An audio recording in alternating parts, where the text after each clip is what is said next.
Devotion.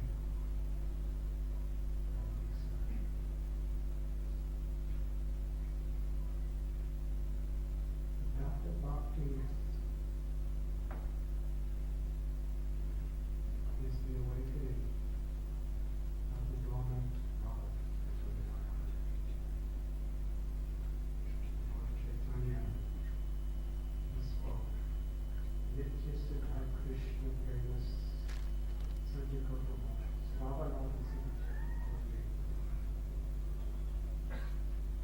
that love for Krishna, the natural compassion and love for everybody beings is dormant within the heart of everyone. Wherever there's life, consciousness, that is the very essence of love. But it has been forgotten. We have been distracted since time.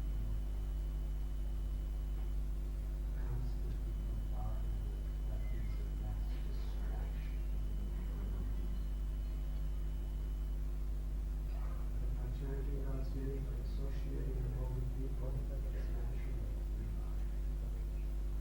In this verse in the Bhagavad Gita, Krishna is explaining how this perfection of mind is for everyone. There is no material qualification or disqualification. Only the sincere devotion of our heart is required. This is a universal principle.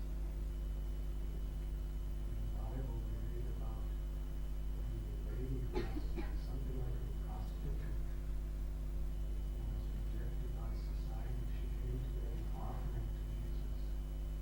He accepted it. And now he was criticized. And others were criticized. Because he was sincere devotion. And the Ramayana is a beautiful example of this. In fact, there are thousands of them. Ram and Lakshmana were searching for Sita in the forest. They came to Pampasnova. Place is still there. It's actually not far from where you are going. It's near ISKCON tree. And they are living in a cave. Sometimes she's a little hut made out of leaves. Was an old way of shoveling.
wild fruits that were growing. They're actually berries, little berries. And that was the only thing that was growing around there.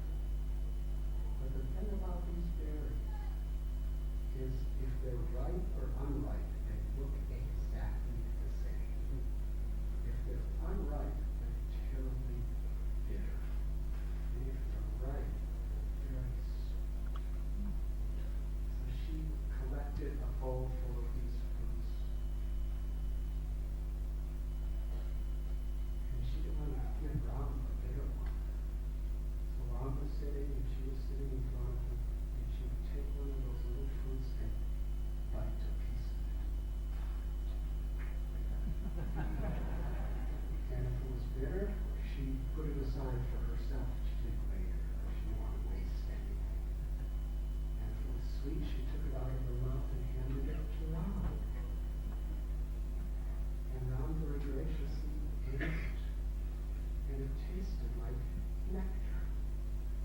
Now, according to procedures of worship, you're not supposed to do like that. You're supposed to eat it after the Lord. She was so simple, but because she was so sincere, Ram tasted in those little fruits something greater than the most magnificent, luxurious feast. Because Bhaktaram Pushpam Phalam Phalyam, he accepts the devotion. And he said, Shabri, on this day, you will come with me to the spiritual world. And she attained perfection, liberation, mukti, samadhi, and the highest level of going back to the Lord's abode. By simply offering them these little fruits that were just. The name of this fruit is the Kapita fruit. And generally, the only people that eat that are monkeys. I used to watch. People don't even take that. It's just monkey fruit. She was giving Ram monkey fruit. And on that very day, Ram met a monkey. He was there in that very place, just after Shabri, and Ambastrovar, and Hanuman came to meet him. And that's a beautiful story of Hanuman. But one of the beautiful parts of Hanuman's Leela is when he and his associates were building a bridge across the Indian Ocean. By chanting the name of Ram, they had the power to make anything they put on the ocean float. So it was none of these big construction companies with the cranes and all that sort of thing. Luckily, they didn't need that. They could just put the name of Ram on a big rock and put it down and float. And in those days, the distance was 800 miles. And they had to bring large armies of people across to try to get Sita. So this bridge was going to be 100 miles wide and 800 long.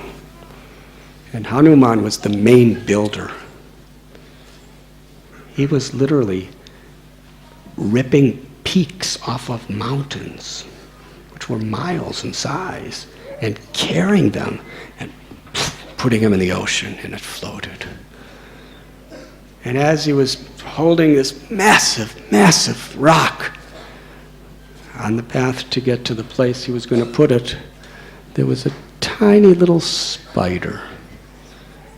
Not some sort of a yogi spider, just a regular spider. And the spider, you've all seen spider legs. They're not very muscular or anything. He was just, with all of his might, just kicking single grains of sand to assist in building the bridge.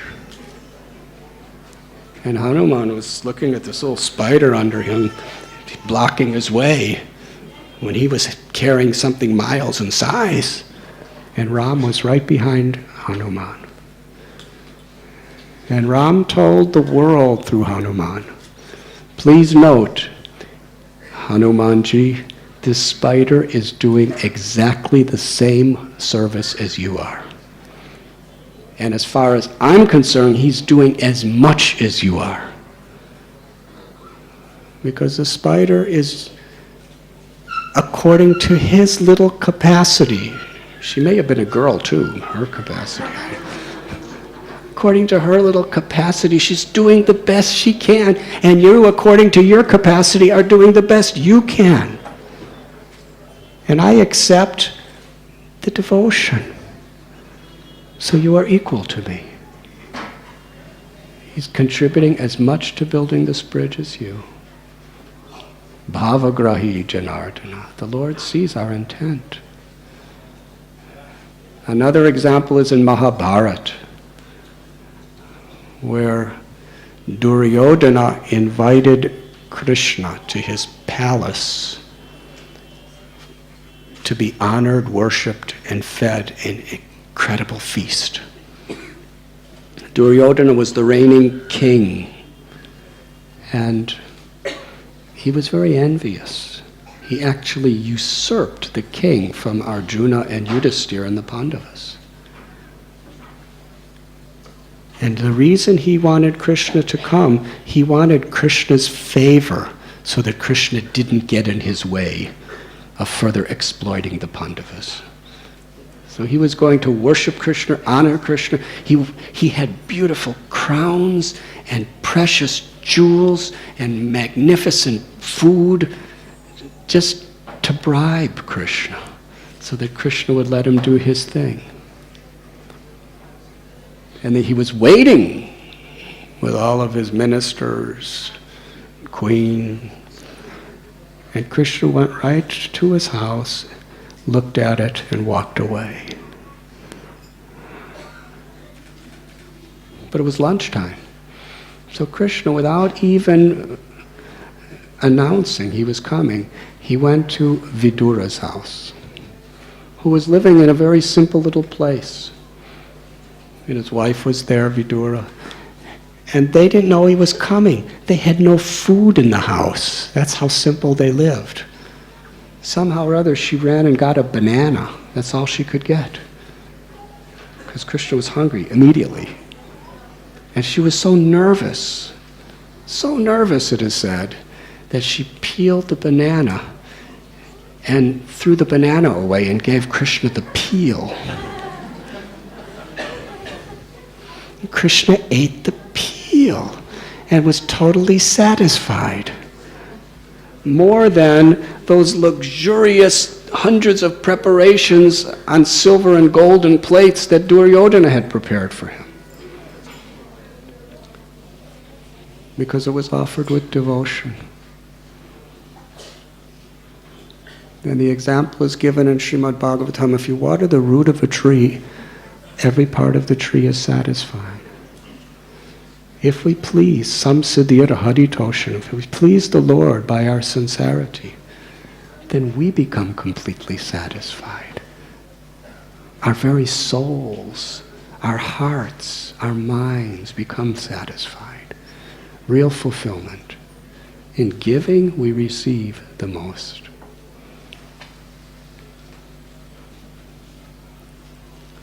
And knowing that every living being is a child of Krishna,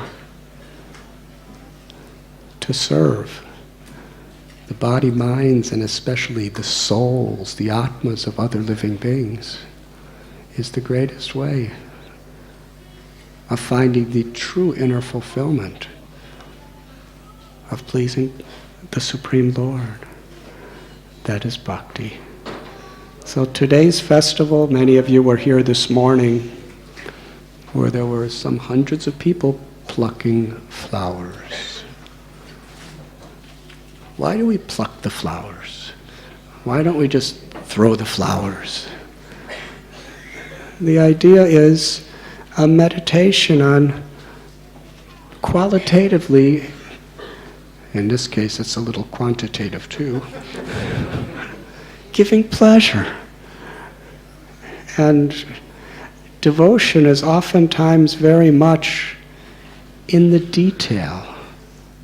the refined detail of our consciousness. Because the whirl of the flower is kind of hard. And sometimes when people throw a flower on you, I don't know, it happens to me sometimes. But the petals never hurt. They're very, very sweet, and they just come on you. So, I don't know how many tons of flowers they had. Does anyone know? Any of our managers? Huh? 1,000 kgs? So that means 1 ton, a little over 2,000 pounds, yes? Of flowers. And they got flowers from so many different places in India. They had them shipped in from South India, from North India, from Vrindavan, beautiful roses from Vrindavan, some from our farm, and organic flowers. Try to get the best flowers. And everyone was in circles plucking. There are wealthy, powerful industrialists, politicians, engineers, PhD professor scholars, simple monks, farmers, people who just live very simple lives of labor. And when you're sitting, nobody could understand any hierarchy, because we're all in circles around the flowers, plucking, pluck, pluck, pluck, pluck. And it's not a matter of the speed in which we pluck.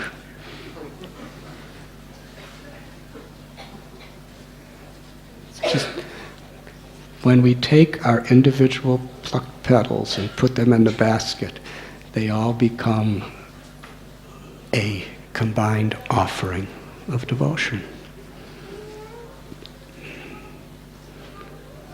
When we start the Abhishek or the bathing ceremony, you're not going to recognize which petal you plucked. But what you will feel, hopefully, is every single petal we plucked. And that's the beauty of community. When it's not about me and you, it's about we. It's not about who's high and who's low.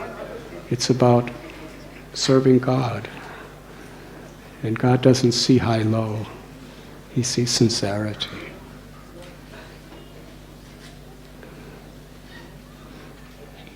This festival we've been doing for many years. It started by accident,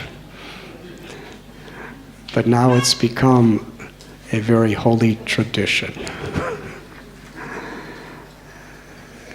And the idea is celebrating the combined efforts of the whole community in offering our affection, our love, our devotion to the Lord and to each other. And at the end of the flower bathing ceremony of Radha Gopinath, all the flowers become prasad, the grace of the Lord. And by their kindness, through all these windows you see, all the ton of flowers is going to fall on your head. And you're going to be glad you plucked them when they start falling.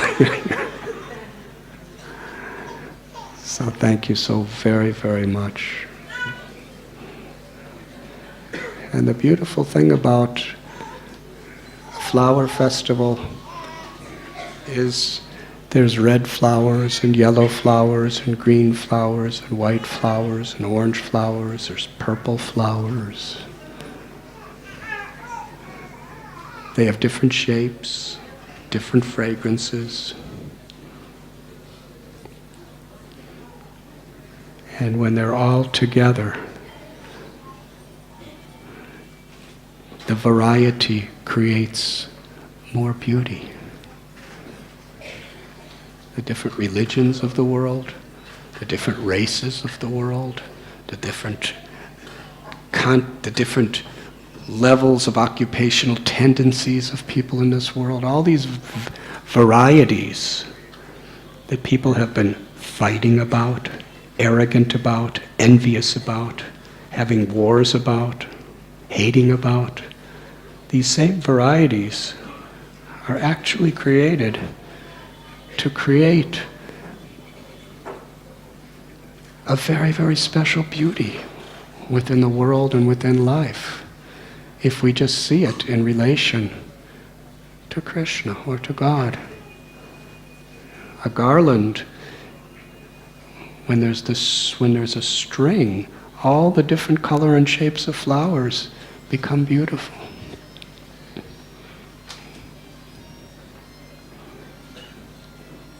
So this festival is also a festival of hope, a festival of prayer. Achintya Beda Beda Patatva. Unity in diversity. In this world we have black people and white people and yellow people and brown people and some kinds of people I don't even know about. And we have so many religions, and we have so many races, and so many nationalities, and so many occupational, economic categories. But when we can appreciate, together we're a beautiful offering. There could be real love. And that's what this festival represents. Thank you very much. Now we will begin. And Korvani Prabhu, would you like to lead the first kirtan?